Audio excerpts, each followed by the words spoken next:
पिंडी के बारे में बहुत लोग कम जानते हैं कि किसी दौर में ये पहलवानी का एक समझ लें कि मरकज़ की हैसियत रखता था। 12 अखाड़े होते थे और बड़े बड़े जुलूस निकलते थे जब पहलवानों के दंगल होते थे। 1927 में जो ऑल इंडिया के मुकाबले हुए थे उनमें चैम्पियन भी एक पिंडी के ही बने थे। ये जो अखाड़ा है कम व बेश इसकी जो तारीख है वो 100 साल से भी ज़्यादा पुरानी है।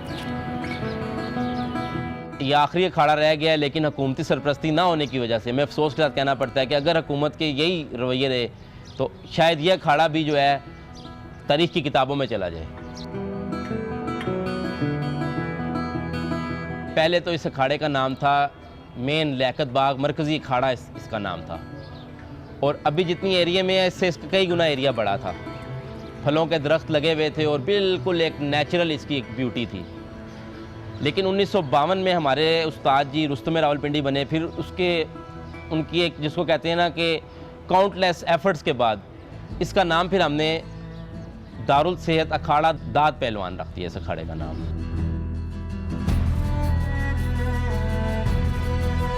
पिंडी के बहुत नामवर लोग इस अखाड़े से उनका तल्लक रहा है, जिनमें सबसे बड़ा नाम जो मेहदी हसन, जिनको शहनशाह गज़ल भी कहा जाता है, वो इस अखाड़े में आके वो और उनके उस्ताद कसरत भी किया करते थे और शाम को आके उस्तादी शिगिर्दी का जिसको कहते हैं कि कसब हासिल करते थे बाकायदा तौर पे।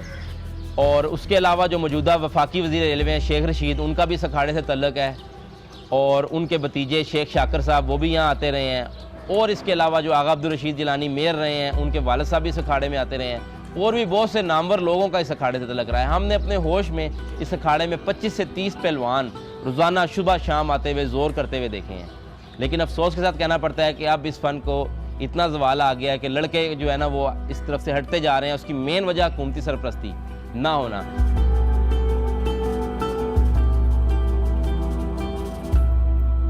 ये अखाड़ा 1920 में कायम हुआ है। पाकिस्तान बनने से पहले रावलपिंडी के अंदर 12 अखाड़े थे, और पाकिस्तान बनने के बाद तक भी वो 1970 तक भी रहे हैं। आज अकेला अखाड़ा जो कि लियाकत बाग में ये रह गया है, और ये भी हम अपनी मदद आपके तहत चला रहे हैं। इसके अंदर किसी से कोई फ़ीस नहीं है। जिस तरह बॉडी बिल्डिंग क्लब है उसके अंदर नौजवान जाते हैं और वर्जिश करते हैं तो उनसे फ़ीस ली जाती है, लेकिन हमारे अखाड़े में किसी चीज़ की कोई फ़ीस वगैरह नहीं है। हम सब दोस्त यार मिलकर अपने अखाड़े को चला रहे हैं। इसके बिजली के बिल हो गए, जो पहलवान सरदाई वगैरह बनाते हैं उसके जो बादामों पे ख़र्चा आता है, जो भी पहलवान तैयार करने पे ख़र्चा आता है, वो सब हमारी एक तंजीम है। हम सब आपस में कोऑर्डिनेट करके अपनी जेब से पैसे देकर ठीक है पहलवान को देते हैं ताकि वो तैयार हो और मुकाबला लड़े।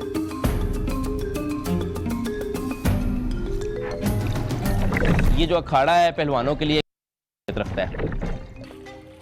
वज़ू की हालत में जब जोर करते हैं हम अखाड़े के अंदर तो हमें ये कहा जाता है कि वज़ू की हालत में जाओ। अगर नहीं वज़ू की हालत में जाओगे तो तुम्हें चोट लगेगी। वज़ू में आना, अखाड़े की खिदमत करना, अखाड़े को साफ़ रखना, अपने जिस्म बदन को पाक साफ़ रखना, ये पहलवानी के मेन असूल हैं।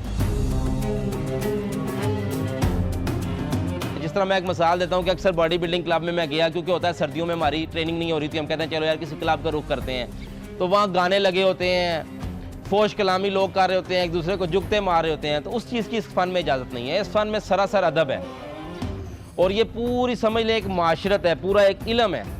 इसीलिए जितने भी अखाड़े हैं उनके नाम के साथ दारुल सेहत रखा जाता है कि सेहत की जगह है, यहाँ सेहत की तालीम दी जाती है। इसी तरह जब हमारे खलीफा या उस्ताद आते हैं तो पहले उनके गोडों को हाथ लगा के फिर हम अखाड़े में जाते हैं, और जब ज़ोर की इजाज़त होती है पहले उस्ताद से या जो बुज़ुर्ग बैठे हैं उनसे ज़ोर की इजाज़त ली जाती है, फिर किया जाता है। मेन बात यह है कि अदब एहतराम जो है वो इसमें बड़ा मलूज़ खातर रखा जाता है।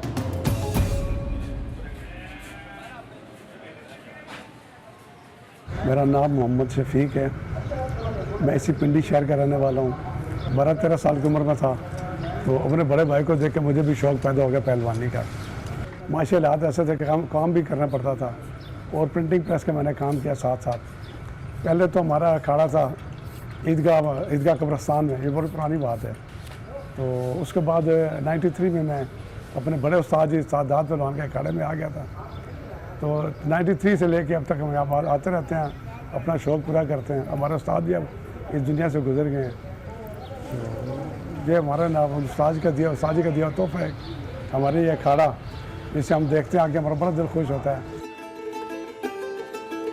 खलीफा जो होता है वो एक उस्ताद जी एक अपना खलीफा मुकर्रर करते हैं ख़ास शागिर्द को, वो जो बाकी लोगों को बच्चों को काम पहलवानी सिखाने के लिए कि अगर मैं नहीं तो मेरे बाद ये मेरा खलीफा है, जब आपको पहलवानी सिखाएगा, वो भी दाव पेच का उस्ताद होता है, मास्टर होता है, वो सबको वो सिखा रहा होता है साथ के साथ, इसलिए उसको खिलाफत मिलती है। उस्ताद जी के बाद फिर वो कायम मुकाम उस्ताद बनते हैं।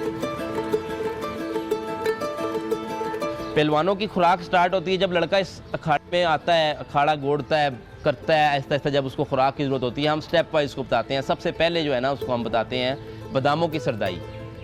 बादामों की सरदाई ये है कि फ़ी बंदा तकरीबन जिसको कह सकते हैं ना कि आप 50 से 60 दाने बादाम फ़ी बंदा, और उसमें काली मिर्च होती है और इलायची होती है, ज़ीरा होता है, वो हम उसको स्टार्ट कराते हैं। सर्दियों में वो गाढ़ी करके पीता है और गर्मियों में वो लाइट करके पीता है। उसके फ़वाइद ये हैं कि आपके जिगर मसाने में जो गर्मी पैदा होती है पहलवानी करने की वजह से, क्योंकि जिस तरह कहते हैं ना एक मशीन चलती है तो आपको उसको ऑयल देना पड़ता है, मोबाइल ऑयल समझ लें। पहलवानों के लिए ये मोबाइल ऑयल या ऑयल की जगह लुब्रिकेट करती है इनको, इनके मसाने जिगर की गर्मी निकालती है।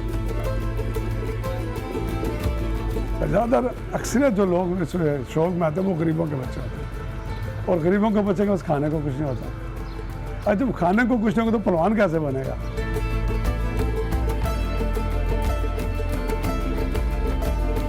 पहलवानों के मतलब मशहूर है कि जिसको स्याला कहते हैं, सर्दी में पहलवान ट्रेनिंग करते हैं और गर्मी में वो बाहर निकलते हैं। मसलन सर्दी के जो 3 महीने होते हैं उनमें उनकी ट्रेनिंग स्टार्ट होती है, और ट्रेनिंग का जो बेहतरीन टाइम होता है वो रात 2-2:30 बजे होता है। उस वक्त वो रुमाली बांधते हैं और अपनी मेहनत स्टार्ट करते हैं। मेहनत इसको कहते हैं जो ये डेंट लगाते हैं, बैठक लगाते हैं, स्पाटे लगाते हैं, दौड़ लगाते हैं। तो एक नॉर्मल भी पहलवान के लिए 4 से 5 किलोमीटर दौड़ और 1000 एक डेंट, 1000 बैठकें, 1000 स्पाटे, जिसने एक तहसील लेवल की या ज़िला लेवल की रुस्तमी लड़नी है, तो ये जो है ना उसका मेन एक्सरसाइज और खुराक। लेकिन ये लोगों ने एक बहुत ज़्यादा बनाया हुआ जी, बकरे खा जाते हैं, बकरे खाते हैं जिनकी बहुत ज़्यादा कसरत होती है, जिन्होंने बहुत बड़े लेवल के मुकाबले लड़ने हैं। हमें जो हमारे उस्ताद जी ने बताया कि 360 दाव हैं, और मैंने पूछा उस्ताद जी 360 दाव, कहते बेटा ऐसा नहीं, इसको 4 से ज़रब दो। उस्ताद जी वो क्या? फिर 360 दाव हैं, फिर 360 उसकी रोक। एक दाव जब बंदा लगा उसको दाव रोक लेता है, फिर उसको काटना पड़ता है, फिर 360 उसकी काट भी है 360, फिर 360 उसकी तोड़। तो हिसाब लगा 4 पे ज़रब दे दो तो कितने माने। फिर फन पहलवानी में जो सबसे चीज़ है जो बड़ी अहमियत की अमल है वो जुर्रत, सुरत और फुरत।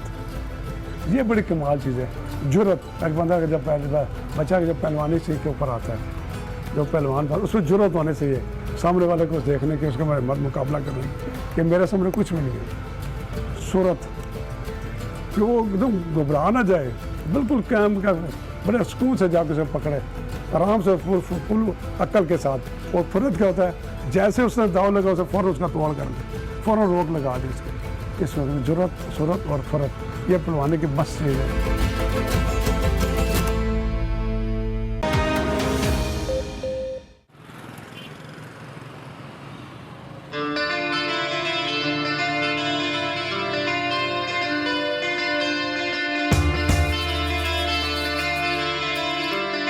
मेरा नाम ज़हीर है, मोहम्मद ज़हीर, रावलपिंडी का शहर का रहशू में।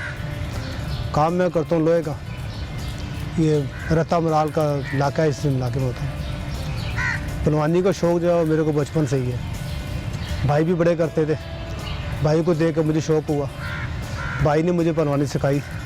उस्ताद मेरे थे मुल्तान के, अतामा मुज़फ़्फ़र नाम था उनका। इस अखाड़े में भी आते रहे। कुश्ती में काफ़ी लड़ा हूँ मैं, पंजाब के अंदर काफ़ी शहरों में लड़ा हूँ, सरहद में भी लड़ा हूँ कुश्तियाँ। तो अब तक शौक़ जारी रखा हुआ है अपना। साथ अपना काम जो लोहे का वो भी कर रहा हूँ, और पहलवानी का भी शौक़ जारी रखा हुआ है। कोशिश ये होती है कि जो नए लड़के आए, नई नस्ल आए, वो इसको सीखे, इसको समझे। लेकिन वो ये है कि बस 2-4 दिन आते हैं और भाग जाते हैं, मतलब उनको कितना शौक़ नहीं आता। बस जिम की तरफ ज़्यादा चले जाते हैं। ये ज़रा काम ज़रा सख्त है, इस वजह से ना बस लड़के ठहरते नहीं हैं। कुछ हमारे बेटे लड़के हैं जो कर रहे हैं इस चीज़ को, और उन्हीं की वजह से हम भी आते हैं। अपने खाड़ा हमारा उस्ताद है दाद पहलवान, अल्लाह उनको जन्नत नसीब करे। उन्होंने काफ़ी हमारे साथ मेहनत की है। इस खाड़े को हासिल करने के लिए उन्होंने बहुत कुछ किया है। अगर शौक हो तो पहलवान 1 साल में भी तैयार हो जाता है, जो ना शौक हो तो 5-5 साल लग जाते पहलवान तैयार नहीं होता। अब पंजाब है एक ऐसा सूबा है जहाँ पर लड़का 3 महीने लगातार पहलवानी फुल सीख जाता है। उसकी क्या वजह है कि उस्तादी है वहाँ पर, इस चीज़ का शौक बहुत ज़्यादा है, इस वजह से हमारा लड़का जल्दी तैयार होता है। हमारे यहाँ पर हम चंद जो आते हैं पुराने, हम बताने की कोशिश करते हैं लड़कों को, लेकिन हम लड़कों के दिमाग में बात ठहरती नहीं है। रावलपिंडी में अगर दंगलों की तारीख पर जाए ना, तो अयूब खान के दौर में सालाना 4 बड़े दंगल इधर होते थे। उसके बाद ज़िया दौर तक मुकाबले होते रहे हैं, साल में हो गया, 6 महीने में हो गया। लेकिन उस दौर में एक और चीज़ थी कि इसके साथ बहुत से लोग थे जिसको कहते हैं ना कि जिनका रोज़गार मुंसलिक था, उनको हम कहते होते हैं ठेकेदार। वो ठेकेदार मुंसलिक थे, वो मुख्तलिफ पहलवानों को, किसी को 2000 देना, किसी को 5 देना, किसी को 300 देना, किसी को मुख्तलिफ रेट पे पहलवानों को कुश्तियाँ कराते थे। लेकिन उसके बाद ज़िया दौर के बाद तो तकरीबन ख़त्म हो गए।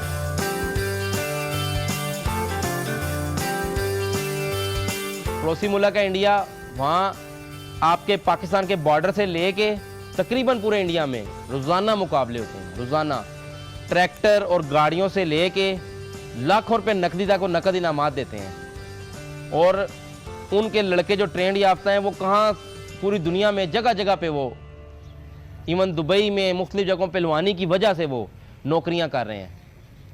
लेकिन अफसोस है कि हमें बस गवर्नमेंट बजट भी नहीं देती, और कुछ जो बजट देती है वो ऊपर लेवल पे ही खाया जाता है, नीचे लेवल पे आता ही नहीं बजट।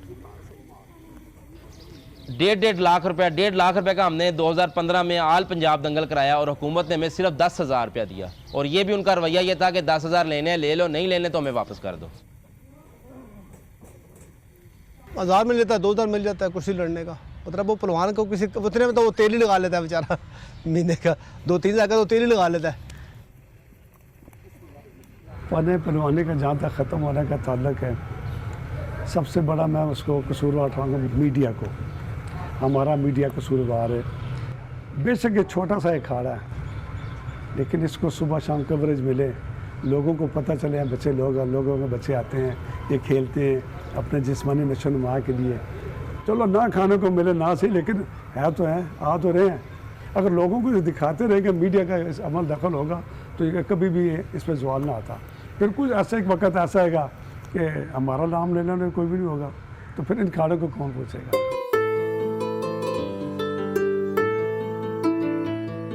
पूरी दुनिया में आप देख लें, अब चाइना में मिसाल है, क्रिकेट टीम नहीं है तो बाकी गेमें नहीं हो रही हैं। वो हर गेम को बराबर प्रायोरिटी देते हैं, लेकिन यहाँ क्रिकेट को तो बहुत ज़्यादा आप ले जाते हैं, और बाकी गेमें जो हैं वो जो है उनको मुआवजे हैं वो भी नहीं देते। इनामात का क्या है कि 99 में हमारे ऑफिशियल आखिरी दंगल हुआ था गुजर खान में, उसमें शायद पहलवान जेलमी रुस्तम रावलपिंडी बने थे। उसके बाद अभी तक कोई ऑफिशियल इनकाद नहीं हुआ मुकाबले का। अपने वद आपके तहत हम करा रहे हैं।